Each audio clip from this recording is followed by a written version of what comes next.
Bonjour, alors on a décidé de participer à un groupe d'entraide géré par Podcastéo qui consiste à faire donc de la publicité croisée entre podcasts et donc notre partenaire c'est donc la Pléiade et Steph, je sais que tu les écoutes donc je vais te laisser un petit peu les présenter plus que moi. Oui, alors la Pléiade déjà, c'est pas pour tricher, je les écoutais déjà avant qu'on rejoigne le mouvement Podcastéo, parce qu'ils ont le bon goût déjà d'avoir un titre qui est un super jeu de mots, j'en rigole encore, la Pléiade, et aussi d'avoir un ton qui, moi, correspond plus à la quarantaine venue, plus beaucoup de temps, mais beaucoup d'exigences sur le contenu et l'intérêt des jeux, et voire même parfois au-delà des jeux, parce que c'est un podcast qui se fait fort de parler des jeux vidéo et des arts numériques.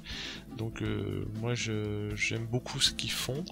Ils ont aussi une vocation à avoir si possible une parité homme-femme, et donc c'est super intéressant d'entendre des avis croisés gars, filles, et puis ils ont aussi des invités de qualité, notamment Fibre Tigre, en l'occurrence récemment un intervenant pour Recalbox. Oui, donc, épisode 8 qui est sorti fin octobre. Je sais que tu es friand de Recalbox, moi aussi je le suis. J'adore, ouais. J'ai ma petite bande d'arcade qui tourne sur Recalbox. Ça marche du tonnerre. Donc j'aime beaucoup ce podcast et j'ai donc pas à me forcer pour faire de la publicité pour ces gens fort recommandables. Donc foncez-y si vous voulez tremper les oreilles. Ce sera que du bonheur. Même ceux qui n'aiment pas forcément le jeu vidéo a priori, ils trouveront beaucoup de choses intéressantes sur la culture. Voilà, donc on va retourner maintenant à nos deux roues qui font vroom vroom. Ah oui, donc, c'est un peu plus basique que la culture, mais bon, c'est une forme de culture. Exactement. Top générique à la vachette.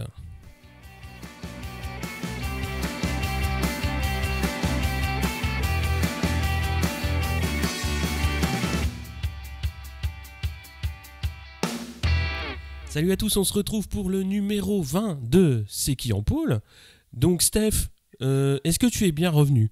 Ah oui, je suis. Alors, ma vie intéresse pas forcément les gens, mais on enregistre super tard, c'est-à-dire une semaine après le Grand Prix, puisque je me suis pris le luxe d'aller pour la Toussaint faire Halloween à New York. Caprice de riche. Tu vas chasser de la citrouille complètement. Aux States, toi. On est revenu avec 1,5 kg de bon mec. C'est une catastrophe. Bon, donc on va parler évidemment du Grand Prix de Malaisie qui s'est tenu à Sepang, avant-dernière course de la saison. Donc quelques news. Alors il y a eu une news quand même très triste qui a émaillé le début du week-end de course, puisque c'est Stefan Kiefer, donc le team manager donc de Kiefer Racing, une team qui court en Moto 2 qui est décédée donc dans la nuit de jeudi à vendredi. Donc l'équipe n'a pas couru cette course.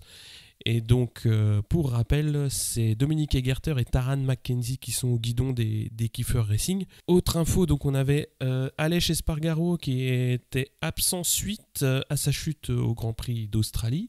Et il y a eu aussi la confirmation que Michael Van der Mark ferait le dernier Grand Prix au guidon de la Tech 3 en remplacement de Jonas Folger. Est-ce que tu as d'autres news ? Non ? Non, j'ai pas. Enfin, la news qui en est pas vraiment une, c'est Yannone qui va moins mal, mais je l'ai presque vécu comme une news, tu vois, en fait. C'est pour ça, je sais pas pourquoi je dis ça. Si, parce que si aussi j'ai vu que Lorenzo, une news importante. Lorenzo a posté un tweet qui était pas pour de la pub. Important. Il y avait pas de pub. Tu l'as noté comme moi, mais même plusieurs.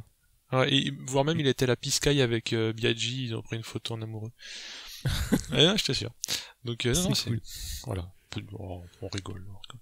Bon, on parle de Sepang. Donc, en Moto 3, sur la grille, on a Mir en pole position devant Martin et McPhee en première ligne, Ben Snyder, Rodrigo, Loy en deuxième ligne et Fenati, Bastianini, Danilo. Oui, notre Français a pris 3 places de pénalité. Il était à la base un petit peu mieux placé, mais il a été pénalisé. En Moto 2, on a eu une lourde chute de Lutti en qualif le samedi. Donc, dans un premier temps, il est déclaré apte à courir. Mais on y reviendra un petit peu plus tard. Sur la grille, ça nous donne Morbidelli en pole devant Oliveira et Quartararo qui s'est bien placé sur la grille. En deuxième ligne, Alex Marquez, Lutti et Bagnaia. Schroeter, Binder, Nakagami en troisième ligne. Tu nous parles des MotoGP ? Oui, parce que c'était très, très humide cette histoire de Malaisie, mais c'est pas vraiment une surprise. Donc on avait le droit de voir la pluie, c'était pas comme au Qatar. Et suite à la FP3, directos en Q2, les officiels Yamaha et Zarco notamment, alors qu'ils n'ont pas un officiel, mais quasi, on peut dire maintenant à force qu'ils trust, à une deuxième place pour se hisser donc dans la dite qualif. De la Q1, du piège de la souricière de la Q1 s'extrait Rins et Paul Espargaro. Petrucci, lui, ça va pas très fort en ce moment parce qu'il se rate et partira 13ème.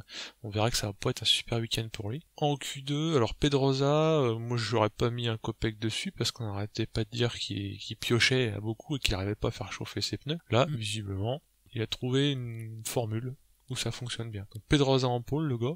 Devant, par contre, Zarco 2, autre coup de tonnerre. Enfin, à chaque fois, on va presque être blasé. On essaye de faire un effort pour se rappeler que c'est sa première année, qu'il a quand même claqué beaucoup de chronos déjà impressionnants, et en plus devant les officiels. Ça, on va pas remuer la hallebarde dans la plaie. Et Dovizioso quand même toujours dans les bons coups 3 parce que en fait Marquez a ratatouillé plus ou moins, et donc il s'est retrouvé 7ème. Je parle directement de Marquez 7ème parce que c'est un peu le némésis de Dovizioso et vice versa.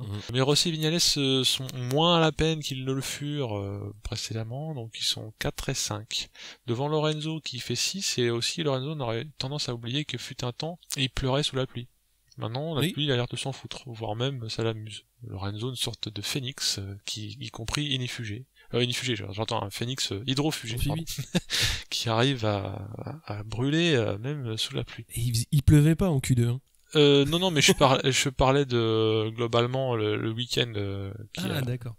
Non, excuse-moi, j'ai toujours cette sale manie de prendre de l'avance sur ce qu'on va dire après. Il est tout temps, si je puis dire maintenant, Lorenzo. De tout temps. Voilà, c'est un peu le couteau suisse, le gars. Rins devance Yannone aussi, juste pour faire chier Yannone.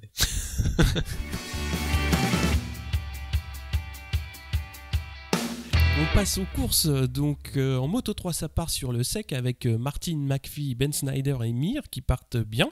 On a Martin qui creuse vite un petit trou d'une seconde, ce qui est pas rien dans la catégorie. Alors Suzuki prend une méga boîte, il fait un vol plané de malade, sans bobo avec beaucoup de chance. On a Martin qui continue son petit numéro derrière Mir, Bastianini. L'œil, McPhee, entre autres, sont décrochés à presque 2 secondes en 3 tours, ce qui est quand même pas mal. Mais ça chasse fort derrière pour ramener dans le paquet, notamment Mir qui réussit à se détacher. On va avoir Danilo qui va chuter, c'est dommage parce qu'il était bien placé, il avait fait une bonne qualif, il était bien parti, mais voilà, une nouvelle chute pour lui. À 10 tours de l'arrivée, on a quand même Mir qui est revenu dans la Speed Martin et qui va prendre la tête. On va avoir aussi Antonelli qui va chuter. Il s'en est bien sorti parce qu'il va chuter devant 2-3 pilotes qui vont réussir à l'éviter en sortant large. Devant, on a Martin qui réussit à suivre le rythme de Mir quand même, malgré le retour de Mir. Norodine va chuter alors qu'il était 4ème, mais il repart en fin de paquet. Alors Mir sur large, et on va avoir Bastianini qui va petit à petit rejoindre le duo, prendre la tête. Et les trois ont 2 grosses secondes d'avance sur la meute, avec notamment une dizaine de coureurs qui leur filent le train. Mais Mir va faire l'effort et va réussir à se détacher pendant que Boulega abandonne sur souci mécanique, visiblement. Alors Bastianini passe Martin dans le dernier tour pour la 2e place, mais Martin va faire la speed dans le dernier virage pour reprendre sa place. On a donc Mir devant Martin et Bastianini, et derrière on a Loy, McPhee, Mignot, Fenati, Canet et Di Gianantonio, donc Jules Danilo qui a chuté pour le Frenchie de la course. En Moto 2, on va avoir une nouvelle avant-course sur l'état de santé de Luthi, nouvelle très importante puisqu'il a une fracture au niveau de la cheville. Il est donc déclaré inapte à courir et par la force des choses, Morbidelli est sacré champion avant le départ de la course. Et ça, à ce moment-là, ça se couvre sur Sepang. On va avoir Oliveira qui prend la tête et une grosse chute dans le premier virage qui va impliquer Marini, Paui, Locatelli et Ponce. Marquez va perdre 2 fois l'avant en 2 tours, donc il va au bout du compte abandonner. On a un deuxième gros crash entre Nakagami et Cortese en fin de 2e partiel. Gardner et Pratama qui chutent à leur tour. On va avoir également Oliveira qui va se détacher devant Morbidelli, Bagnaia, Binder et Quartararo, qui est un poil décroché, mais il est quand même en meilleure position qu'habituellement. On a Binder qui klaxonne quand même assez fort derrière Bagnaia et montre que les KTM sont à l'aise sur cette course, et il le passe à 12 tours de l'arrivée. Et met assez peu de temps pour recoller sur Morbidelli d'ailleurs. On va avoir Manzi qui va chuter alors qu'il était 9ème, Quartararo un peu seul à la 5ème place, mais c'est plaisant de le voir quand même aux avant-postes. Schroeter va chuter et Binder va passer Morbidelli à 4 tours de l'arrivée. Il commence à pleuvoir sur certains secteurs. Quartararo en profite pour reprendre Bagnaia pour la 4, mais Pasini va venir se mêler à la fête. Et on s'oriente vers un très beau doublé KTM et surtout une énorme domination d'Oliveira. Et c'est donc lui qui s'impose devant Binder et Morbidelli. Pasini, Bagnaia et Ciarin font 4, 5, 6, Quartararo 7, Vieré 8 et Viñales 9. Et c'est donc le moment pour faire fumer le pneu de Morbidelli et fêter son titre de champion du monde, donc acquis à l'avant-dernière course de la saison. Donc ça vient couronner quand même une saison très régulière pour lui et surtout très très compétitive en début de saison, et il n'a jamais décroché. C'est vrai qu'en fin de saison les KTM sont très très fortes, mais bon voilà, c'est le titre pour Morbidelli. Est-ce que tu as un petit mot sur la course Moto 2 ou pas? Bah surtout me rappeler que je ne loupe pas une occasion de tresser des lauriers à Rossi, même quand il ne s'agit pas de lui, puisque Morbidelli c'est un poulain de Rossi. C'est celui qui va se faire des courses au ranch, entre autres. Hein. Non, mais plus sérieusement, on parlait récemment dans le podcast de l'école espagnole, d'espèce de mainmise de l'Espagne sur le MotoGP. Rossi essaye de faire un peu l'école italienne, quoi. Ce qu'essaye de Biaggi... Ouais, le contre-pied, ouais. Ouais, Biaggi essaye de faire ça aussi, hein, avec un peu moins de réussite pour l'instant, mais on lui souhaite de réussir, de monter une écurie, quoi, pour pas se laisser... sans laisser compter, n'est-ce pas, par nos amis ibériques. C'est pas pour rallumer une espèce je vais dire, de guéguerre Italie-Espagne, on s'en fout, là n'est pas le sujet, mais effectivement, Morbidelli ne cache pas qu'il doit beaucoup, évidemment à son talent, mais la prise en main, et puis c'est une structure qui fait de l'émulation, et Rossi c'est aussi sa source de jouvence, il le dit, hein. Ça l'oblige à se sortir les doigts. On passe à la course MotoGP ? Et oui, parce que là j'aurais un peu moins à parler de Rossi, on va voir assez vite, hein. De toute façon c'est pas un scoop vu que ça fait une semaine que le Grand Prix est passé. Effectivement, ce bon Alex Rins dont on a tendance à penser qu'il est tout jeune, il est pas vieux, mais c'est quand même son centième départ en Grand Prix, donc bon anniversaire si on peut dire, c'est une forme d'anniversaire, je sais pas s'ils ont des gâteaux ou pas. Bon, principalement en Moto 3 et Moto 2, et c'est sa première année en MotoGP. 40 podiums, dont 12 victoires, toutes catégories confondues évidemment, sinon on serait au courant quand même. Et on l'évoquait, parce que j'ai pas su tenir ma langue, oui, la course va se faire sur le mouillé, sous la flotte, parce que le temps s'est dégradé, et donc ils auront droit à la pluie, les lascars du MotoGP. Et avant même que la course commence, Petrucci a un problème avec sa machine, et il partira de la pit lane, je crois que c'est pendant le tour de warm-up, enfin c'est pas le warm-up, c'est le tour de chauffe. C'est le tour de reco avant de se placer en ligne, ouais. Et donc sur la ligne de départ. Ouais. Et j'étais bien triste pour cet sympathique Petrucci, mais là c'était quasiment course sabotée, quoi. Donc c'est des choses qui arrivent.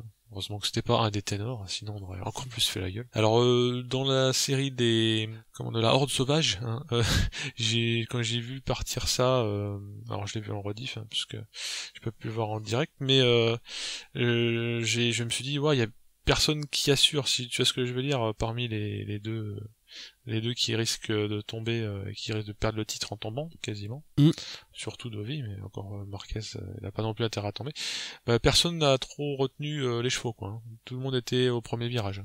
Sauf que là, pour cette fois-ci, c'est Zarco qui se faufile, de fort belle manière, hein. Et il vire en tête. Et en plus, il tient la dragée haute aux autres. Hein. Pendant ce temps, Dovi n'est pas en reste, puisqu'il se met entre les deux Honda et calé dans les feux de pluie des Honda, il essaye de pas se faire niquer. Smith ne démérite pas parce qu'il est 6ème avec sa Katoche. Mais quand je parlais de Zarco Cocorico, parce que oui, il nous a fait une semi-Lorenzo en termes de, non seulement je pars devant, mais je creuse l'écart. Et sous la flotte qu'il y avait, fallait pas être cardiaque, quoi. Ouais, c'était bien. Ah ouais, non, mais j'étais cramponné, j'avais les ongles dans le canapé. Et par contre, oui, la loose, Rossi, Vignales, respectivement 10e et 15e, et puis le reste de la course va pas être glorieux non plus. Donc oublions pour l'instant en tout cas. La Yamaha officielle, et concentrons-nous sur Dovi, qui justement prend ses responsabilités, on pourra dire. Un peu comme d'aller tirer un péno en finale de Coupe du Monde, quoi.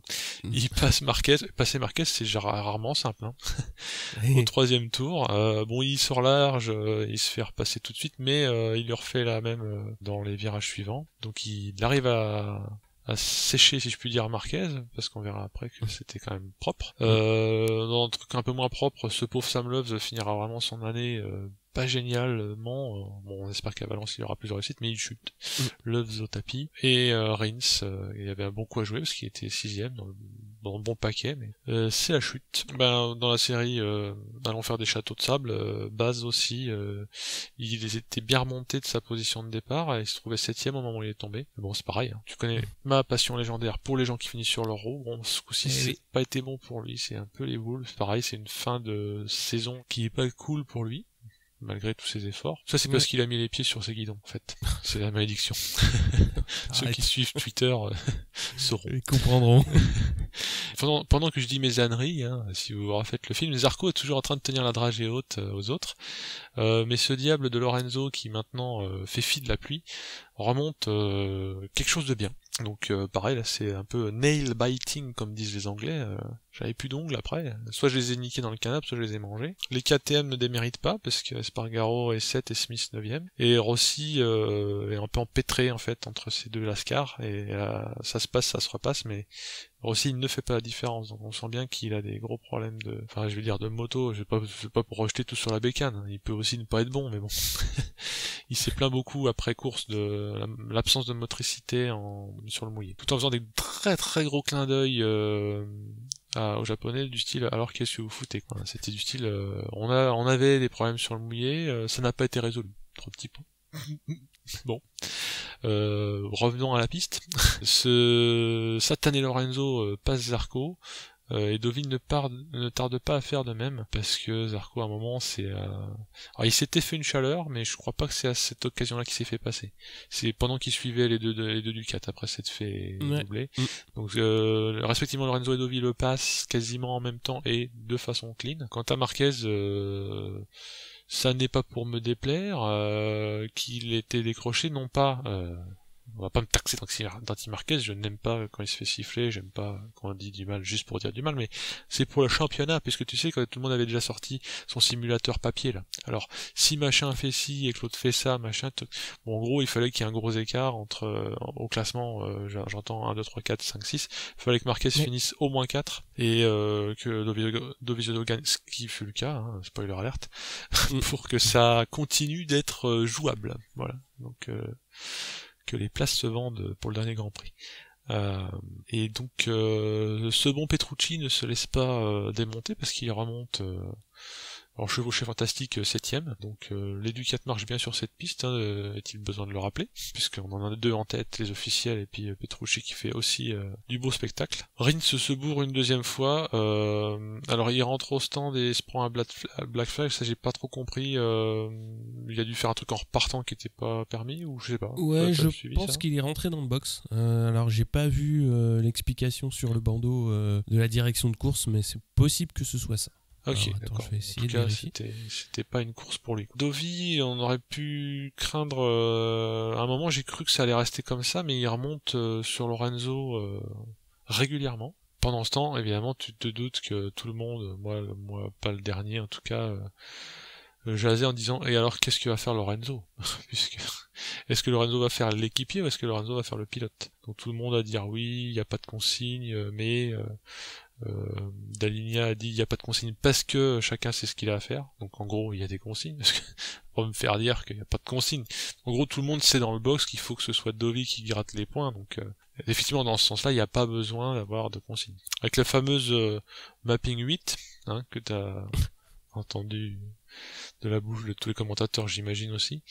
Mais la question ne se posera pas longtemps parce qu'en fait, et là, je pense que tout le monde s'accorde à dire que c'était pas exprès ou alors il a voulu faire un truc pour faire genre non, je me suis raté. Ça mais c'est pas possible. ça c'est pas possible parce que c'est un sauvetage à la Marquez, sauf que Lorenzo il fait pas des sauvetages à la Marquez normalement. La perte de l'avant dans cette fameuse saloperie d'épingle qui rejoint les non moins saloperies de 2 lignes droites d'1 kilomètre là dont je parlais dans le numéro précédent, hein, qu'ils ont maintenant mis en dévers histoire qu'il y ait plus la flotte qui soit dedans. Non mais la dite épingle maintenant elle stocke plus l'eau, mais bon pour le coup elle est quand même un peu gênante sous la flotte, et Dovi passe sans se faire surprendre par cette espèce de semi-chute de Lorenzo qui globalement perd l'avant et met un coup de genou pour pas tomber. Et sur les ralentis, je sais pas si t'as vu ce ralenti là, on voit très bien la trace rouge du slider de Lorenzo. Ah oui, on la voit bien, ouais. Donc tu fais ok, là c'était chaud patate quand même. À consigne d'équipe, tu fais semblant de te foutre au tas et comme ça. Et en plus, tu vois qu'il aurait pas fallu qu'il se foute au tas, sinon Marquez faisait pas 4, mais il faisait 3. Donc c'était important qu'il finisse sur 0 aussi. C'est important qu'il s'intercale entre. Donc qu'il fasse son boulot d'équipier, si tu me passes l'expression, c'est toujours un peu.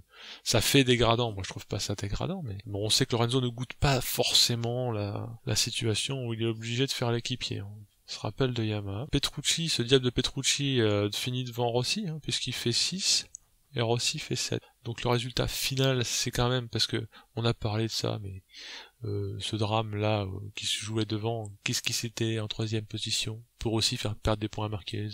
C'est notre bon Zarco qui donc s'est fait une chaleur à un moment en essayant de rattraper les Ducats, et je dis pas qu'après il a assuré parce qu'ils roulaient tous comme des têtus, mais il a réussi à être moins mal. En fait, moi ce que j'avais craint, c'est de le voir devant d'assez loin, genre 1 seconde et demie, 2 secondes, et après se faire bouffer. Je m'étais dit ça va continuer, il va se faire bouffer parce qu'il est en train d'avoir des problèmes, ou de pneus, ou d'autres choses, mais non, il a réussi à tenir la dragée haute à Marquez qui n'est jamais revenu sur lui. Donc Marquez finit 4, Pedrosa 5 et Petrucci 6 quand même, ce qui n'est pas rien vu de où il partait. Ouais. Donc quand tu vois Petrucci part de la pit lane et finit devant Rossi, c'est qu'il y a vraiment Trouble in Paradise chez Yamaha. Enfin moi je dis ça, je dis rien, le mec qui sifflote. Et donc suivant après Rossi, il y a Miller et Vignales. Alors pareil, Vignales, c'est un peu la débandade. Donc côté Frenchy, on l'a dit, Zarco 3ème, Cocorico bordel, et Baz chute. Mais ouais, moi je l'ai vu, moi je trouvais que c'était une très très belle course, notamment pour ce qu'a fait Zarco, parce que c'est pas rien. Des très très belles qualifs et un très très beau départ / très très bonne course. Oui, il a fait un week-end plein, j'aurais tendance à dire, il prouve encore toute sa maîtrise de pas mal de choses. Et on verra dans le point championnat, il domine clairement la catégorie 1D et les rookies. Oui, parce que c'est pas rien de finir devant Petrucci en termes d'indé. Oui, c'était toujours intéressant, puis surtout quand tu vois le classement global, donc il est derrière les 2 Ducati officiels, devant les 2 HRC officiels. C'est jamais simple de venir s'intercaler comme ça quand tu viens d'une écurie privée, quoi. Bon, après il y a les circonstances de course, là c'était sur le mouillé, mais bon il pleuvait pour tout le monde, il pleuvait pas que pour lui ou pour les autres, donc moi c'est vraiment ça que je retiens de la course. Après il y a eu beaucoup de discussions post-course, effectivement, comme tu l'as dit, sur le mapping, sur les consignes d'équipe, etc. Alors là moi franchement en même temps, Lorenzo, dans ses déclarations avant la course et après la course, il n'excluait pas de jouer pour son coéquipier, pas forcément contre d'autres, comme ce fut le cas certaines années, on va pas revenir dessus. Mais par contre, ça a permis aussi à ce que Dovi fasse une micro-interview et dans laquelle il dit ça fait plaisir d'avoir un bon coéquipier, ça n'a pas toujours été le cas. Alors c'est surtout ça que je vois, c'est que Ducati découvre entre guillemets un fonctionnement d'équipe, j'aurais tendance à dire normal. Ouais. C'est compliqué, enfin c'est un peu spécial de dire ça, mais ils ont eu déjà l'arrivée de Dovi a pas été simple puisque à l'époque où il était avec Hayden, ils ont failli sortir tous les deux à une arrivée où ils étaient au coude à coude pour prendre une place et ça avait été déjà compliqué entre les deux. C'était chaud, je crois que c'était à Austin si je me trompe pas. Après, bon, il y a eu oui, les multiples affres de Iannone qui lui ont valu sa place dans l'écurie. Et là, il découvre en fait un fonctionnement où t'as pas besoin d'expliquer aux gars ce qu'ils ont à faire sur la piste. Ils le savent très bien, et surtout à 2 courses de l'arrivée. Alors moi, ce que je trouve d'autant plus remarquable, c'est que Lorenzo pourrait légitimement faire son enfant gâté. Moi-même, je lui ai reproché de le faire par le passé quand il était chez Yamaha parce qu'il était jaloux de Rossi, ou du moins il était un peu chanchon. Mais là, le fait qu'il fasse l'équipier, on a vu la méga accolade entre Daligna et Lorenzo, c'est pas du chiquet, c'est pas genre je te tape sur l'épaule là. On voit que le courant passe, donc quand t'as des très bonnes motos, des très bons pilotes et une bonne ambiance d'équipe, ça peut passer. Alors si ça passe pas cette année, attention l'année prochaine. Ouais, parce après que Lorenzo qui joue le jeu, et, encore une fois, multiple champion du monde, il fait le bon équipier. Oui, mais de toute façon, il avait pas. Enfin, au regard de sa saison, il n'avait pas autre chose à faire. Et il l'avait annoncé assez tôt aussi dans le championnat pour ça. Et bon, après, on peut saluer le fait qu'il a beaucoup ramé. Longtemps dans la saison, loin dans la saison. Moi je le voyais il y a 4-5 courses de ça, tu m'aurais demandé, je t'aurais dit il va faire que de la merde. Pas que pour c'est pas pour me moquer de lui, mais c'est on sentait bien qu'il y a une espèce d'alchimie qui se faisait pas entre le pilote et la moto, et visiblement elle se fait. Il a trouvé le mode d'emploi, c'était sous la selle je crois en fait. Il fallait juste tu sais, avec la boîte à outils, t'avais alors première leçon, freiner comme un enculé, deuxième leçon, tourner arrachement, et après remettre la sauce quand t'es droit. Voilà. C'est vas-y là. Plus sérieusement, il a trouvé le mode d'emploi en cours de saison, et surtout il s'est pas énervé quand tout le monde, nous on était pour les derniers d'ailleurs, se foutait de sa gueule. Il a gardé le cap. Il y a encore une course à Valence, on verra ce que ça va donner. Ah ouais, ça va être un scénario, c'est même plus du Hitchcock là, c'est en apnée. Sortir les calculettes, ça va être sympatoche. Ah ouais. Bon après les calculettes ça va être facile à faire s'il y a un drame, hein. Si tu vois ce que je veux dire, ou si Marquez gagne. Et c'est ce que je voudrais pas moi. C'est ce que mais bon, on peut pas décider, hein. C'est comme une finale de Grand Chelem à Roland-Garros, ça va pas forcément se jouer au 5e set à 14-16, hein. Tu peux aussi te prendre une branlée en 3-7 sec, hein. Le cas de Gustavo Kuerten quand il a gagné son premier Roland Garros, il a déculotté Bruguera. Je dis ça parce que j'ai eu la chance d'avoir un ticket pour la finale, et puis j'ai quasiment rien vu. J'ai vu un mec en bleu sauter partout et mettre des pains, et puis Bruguera qui repartait la queue entre les jambes. C'était bien. Mais ça n'a pas duré 5-7. Bon, un petit poids championnat, donc en Moto 3, Mir en tête avec 321, donc ça s'est fait depuis longtemps, depuis 2 ou 3 courses. Fenati deuxième avec 235 et Canet troisième avec 192. Donc en Moto 2, c'est fait pour Morbidelli avec 288 points devant Lutti avec 243 et Oliveira qui fait une très très belle fin de saison avec 216 points. Et donc en MotoGP, ça nous donne Marquez en tête avec 282 points devant Dovizioso 261 et Viñales troisième 226. Donc rien n'est fait. Il reste une course et donc on verra bien ce que ça va donner. Mais bon, il y a quand même 21 points d'écart. C'est beaucoup. Arriver. Mais de toute façon, tant que t'as pas mis les points, t'es pas champion. Ah mais c'est comme le final Rossi-Hayden, hein. Ça aurait pu être dans l'autre sens aussi à l'époque. Mais Rossi c'est comme une merde. Faut le dire aussi. Et voilà. Donc on verra bien ce que ça va donner. Le fait est que Zarco est toujours 6ème au championnat avec 17 points d'avance sur Lorenzo, Biscoco. le 7ème. Ce qui est franchement très très bien. Premier indé, donc ça c'est acté puisqu'il a 33 points d'avance sur Petrucci. Et premier rookie, donc ça c'est acté aussi depuis longtemps. On va parler un petit peu du Superbike et surtout du Supersport, puisque le Superbike clôturait sa saison au Qatar. Et on a Guintoli qui finissait son remplacement sur Kawa. Et il a fait 8ème sur les 2 courses. Donc c'est franchement très très bien pour le Français. Puisque bon, en Suzuki, en British Superbike, c'était un petit peu une saison compliquée. Mais il prouve qu'avec une Kawa privée, il est très très compétitif. Donc c'est bien de le retrouver à ce niveau-là. Mais le temps fort du week-end pour nous Français, C'était la course Super Sport où on attendait donc le titre de Lucas Mayas et ça a été un bon week-end pour lui parce qu'il a fait la pole, il a gagné la course et il a gagné le titre. Donc c'est un très très bon week-end pour lui. Alors à noter que Kenan Sofuoglu a couru avec les hanches dans un état, je voudrais pas voir les radios. Oui, je pense qu'il fallait faire gaffe aux mécanos qu'ils confondent pas les vis de la bécane et les siennes, quoi. C'est genre, eh mais t'as mis où la 12 tungstène, là? Ah non, je suis con, j'ai mis... Non, faut faire gaffe. Et donc le Turc s'est classé 3ème et, de cette course-là, et il est vice-champion du monde à 20 points de Mayas. Et donc Cluzel fait 2ème sur cette course et 3ème au championnat du monde, si je ne me trompe pas.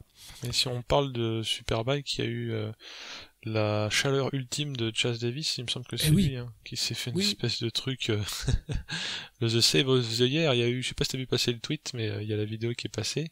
Et donc c'est il perd l'arrière en gros et ça commence à guidonner, enfin c'est n'importe quoi. Tu dis ça va être dramatique et non, il reste sur sa moto et donc là, je crois qu'il y a le Twitter officiel de World Superbike qui dit Save of the Year pour l'interrogation et puis t'as l'intéressé de Chas Davis qui retweet en disant vu de là où j'étais, en effet ça y ressemble. Je trouvais que c'était assez sympa.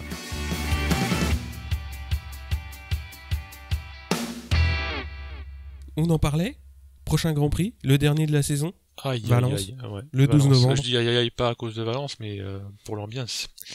Valence, bon, sponsor Motul, on s'en fout. C'est surtout un circuit récent,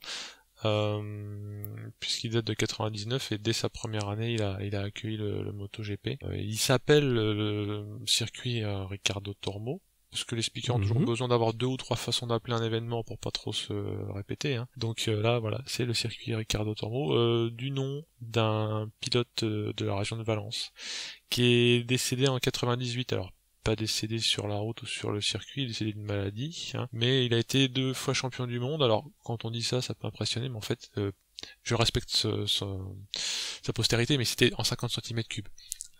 Dans les années 70-80, donc c'était un peu les courses de mob sur le parking de l'Intermarché, mais donc c'est pour ça qu'il s'appelle le circuit Ricardo Tormo. J'aime toujours bien savoir d'où viennent les noms, un peu comme les noms de rue. Pour la partie sport mécanique, outre le MotoGP, il sert aussi de circuit de mise au point au Formule 1 parce qu'il a le bon goût d'avoir un climat clément toute l'année quasiment, parce qu'il est à la même latitude que le sud de la Sardaigne ou Majorque.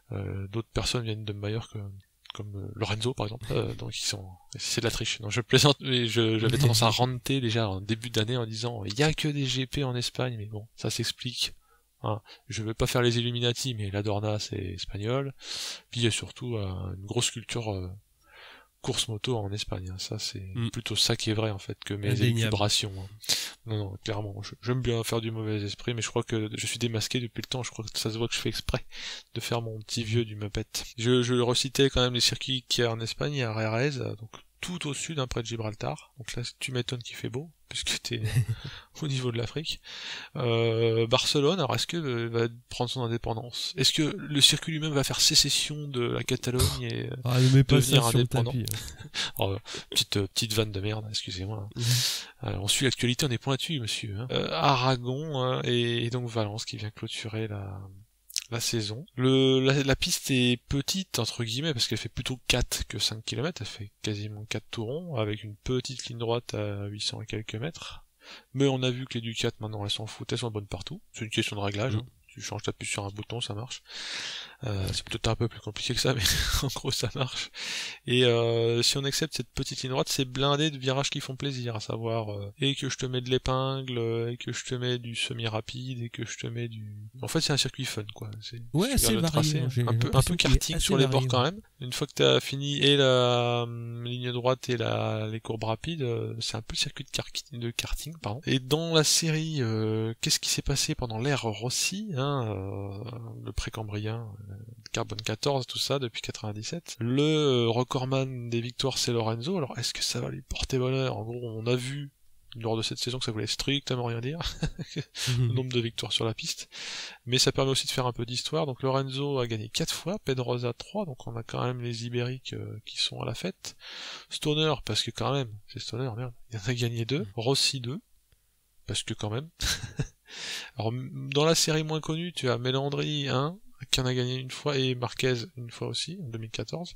Mais je ne pouvais pas... pourquoi j'énumère aussi ceux qui ont gagné une course? Parce qu'il fallait bien que je cite Bellis, Troy Bellis, bordel. 2006, pilote, pas wildcard, mais remplaçant, qui met tout le monde à l'amende, mais littéralement. Il les a défoncés, il a fait la course en tête tout le temps, et il a même devancé donc son coéquipier de l'époque, qui était le sympathique homme dont le nom ne me revient pas, même si je l'aime beaucoup, qui fait la commission de sécurité maintenant, mince. Ah, Capirossi. Capirossi. Ah ouais. Et il y avait aussi Barros et Giberno, Barros le brésilien et Giberno, voilà l'espagnol, mais surtout le mec qui s'est fait dégommer par Rossi, on le rappelle encore.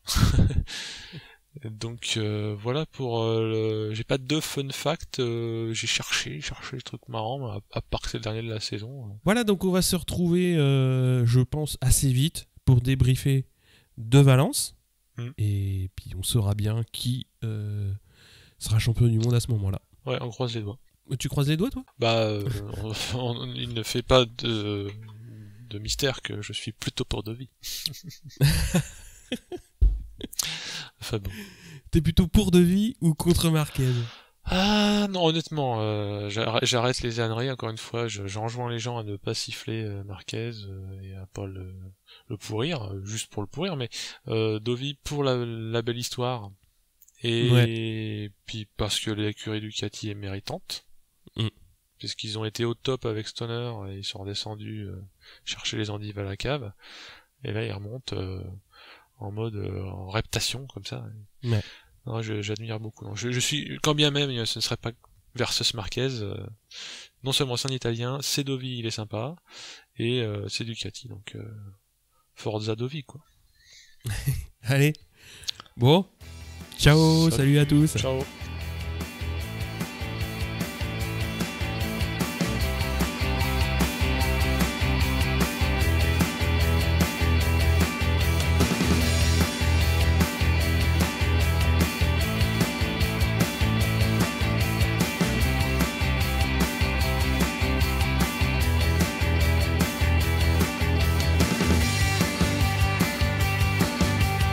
On a Mir, donc qui à un moment va sortir assez large et on voit...